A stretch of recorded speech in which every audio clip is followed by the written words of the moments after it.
This is my pointer. बिस्मिल्लाहिर्रहमानिर्रहीम। उम्मीद करता हूँ आप सब लोग खैरियत से होंगे। इंटरनेशनल ट्रेड एम इकोनॉमिक्स पार्ट 2 उसका एक बहुत इम्पोर्टेंट कॉन्सेप्ट है मेरे पास इस वीडियो में, रेप्सिन्स्की थ्योरम। अक्सर ये पेपर में आ जाता होता है, 10 से 15 नंबर का नोट आ जाता होता है इसमें। रेप्सिन्स्की थ्योरम क्या होता है, इसका बैकग्राउंड आपको मैं थोड़ा सा आइडिया गाने का दे देता हूँ, उसके बाद बुक से आप रीडिंग कर लीजिएगा। ये कॉन्सेप्ट आपको अल्लाह के हुक्म से याद हो जाएगा। HO थ्योरम जो हमने या HO मॉडल अगर हमने तैयार किया हो, उसमें हमारे कुछ अजम्पशंस हैं। उन अजम्पशंस में हमने ये सीखा कि ऐसा मुल्क जो लेबर अबंडेंट है, वो लेबर इंटेंसिव कमोडिटी को एक्सपोर्ट करता है, उसका प्रोडक्शन पॉसिबिलिटी कर्व, उसकी टेंडेंसी भी ज्यादा उस लेबर प्रोडक्ट की तरफ होती है। और जो कैपिटल अबंडेंट नेशन है, वो कैपिटल इंटेंसिव प्रोडक्ट को एक्सपोर्ट करता है और दूसरी प्रोडक्ट को इंपोर्ट कर लेता है। इसके साथ ही साथ हमें ग्रोथ का भी आइडिया है, ग्रोथ का भी कॉन्सेप्ट है। अगर किसी मुल्क में ग्रोथ होती है तो उसका प्रोडक्शन पॉसिबिलिटी कर्व वो बाहर की तरफ शिफ्ट हो जाता है। एक ऐसा मुल्क जो लेबर अबंडेंट है और उस मुल्क में लेबर ग्रोथ हो गई है, it means to say that उस मुल्क का जो प्रोडक्शन पॉसिबिलिटी कर्व है या प्रोडक्शन पॉसिबिलिटी फ्रंटियर है, वो ज्यादा लेबर इंटेंसिव, लेबर कमोडिटी की तरफ एक्सपैंड कर जाएगा प्रोपोर्शनेटली।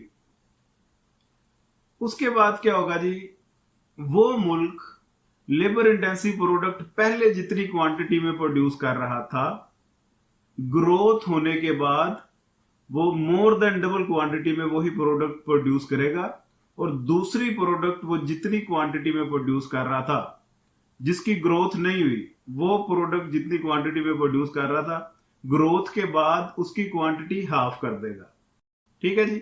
नेशन ए की अगर बात की जाए, नेशन ए हमें पता है कि ज्यादातर अजम्पशन में हम यही अज्यूम करते आए हैं कि nation a labour abundant nation है और x commodity labour intensive commodity है, जिसकी वजह से नेशन ए का जो प्रोडक्शन पॉसिबिलिटी कर्व है वो जरा फ्लैटर होगा, क्योंकि एक्स एक्सिस में हम लेबर लेते हैं और वाई एक्सिस में हम कैपिटल लेते हैं। तो ये एक डायग्राम है मेरे पास, डायग्राम से मैं आपको ये कॉन्सेप्ट एक्सप्लेन कर देता हूं, आसानी के साथ आपको समझ आ जाएगा। ले जी, ये डायग्राम है हमारे पास। इस डायग्राम में ये जो पीपीसी बना है, ये प्रोडक्शन पॉसिबिलिटी कर्व, इसमें आप देख सकते हैं कि एक्स एक्सिस में हमारे पास लेबर है, वाई एक्सिस में कैपिटल है, और इस पीपीसी की शेप एक्स एक्सिस की तरफ ज्यादा फ्लैटर है। ठीक हो गया जी। और प्री ट्रेड पॉइंट वो इस पॉइंट पे आ रहा है जहां पे नेशन स्पेशलाइजेशन के बाद एक्स कमोडिटी के 120 यूनिट प्रोड्यूस कर रही है यहां पे, और वाई एक्सिस के सिर्फ 20 यूनिट प्रोड्यूस कर रही है। ठीक हो गया जी। उसके बाद क्या हुआ जी, इस नेशन ए में लेबर की ग्रोथ हो गई, जिसकी वजह से नया पीपीसी इसका ये बन गया, बाहर की तरफ शिफ्ट हो गया। और यहां पे चूंकि लेबर है, इस वजह से इसकी टेंडेंसी लेबर की तरफ ज्यादा है, ज्यादा फ्लैटर हो गया। अब अकॉर्डिंग टू रेप्सिन्स्की थ्योरम, ये एक्स कमोडिटी के, चूंकि एक्स लेबर इंटेंसिव प्रोडक्ट है, इसके पहले 120 यूनिट प्रोड्यूस कर रहा था, अब ग्रोथ के बाद 120 का डबल किया तो वो 240 बनता है, लेकिन इसने मोर देन डबल प्रोड्यूस करना है ग्रोथ के बाद, जिसकी वजह से ये 120 से इंक्रीज करके प्रोडक्शन 250 पे चला गया। ठीक है जी, यहां तक एक बात तो समझ आ गई।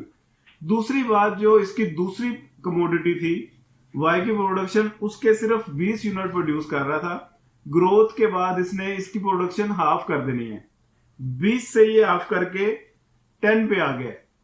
ठीक हो गया जी। तो ये पहला इसका ग्रोथ से पहले का इक्विलिब्रियम इस ए पॉइंट पे है, और साथ ही मैंने एक स्लोप की लाइन लगा दी है जिसे टर्म ऑफ ट्रेड कहते हैं। पी ए से डिनोट किया हुआ है, टर्म ऑफ ट्रेड 1 की है, इसका मतलब है जितने यूनिट वो इंपोर्ट करेगा उतने ही एक्सपोर्ट करेगा। उसके बाद ग्रोथ के बाद इसका इक्विलिब्रियम बी पॉइंट पे शिफ्ट हो गया। बी पॉइंट पे जो टर्म ऑफ ट्रेड बनी है उसे पी बी का नाम दे दिया है। वहां पे भी रेट 1/1 ही है। इसका मतलब जितने उसने इंपोर्ट करने हैं उतने यूनिट एक्सपोर्ट कर लेने हैं। इतनी सी कहानी है जी रेप्सिंस्की थ्योरम में। अगर आ गया पेपर में तो मुफ्त के नंबर है, इसको लाजमी लिख लीजिएगा। आपके पास समीर शाहिद की बुक हो या डोमिनिक सल्वाटोर की हो, उन दोनों बुक से ये टॉपिक बहुत अच्छे तरीके से आप तैयार कर सकते हैं। वीडियो पसंद आई हो तो लाइक लाजमी कर दीजिएगा, दोस्तों के साथ इसे शेयर लाजमी कर दीजिए। दुआओं में याद रखिएगा, अपना ढेर सारा ख्याल रखिएगा। पाकिस्तान जिंदाबाद।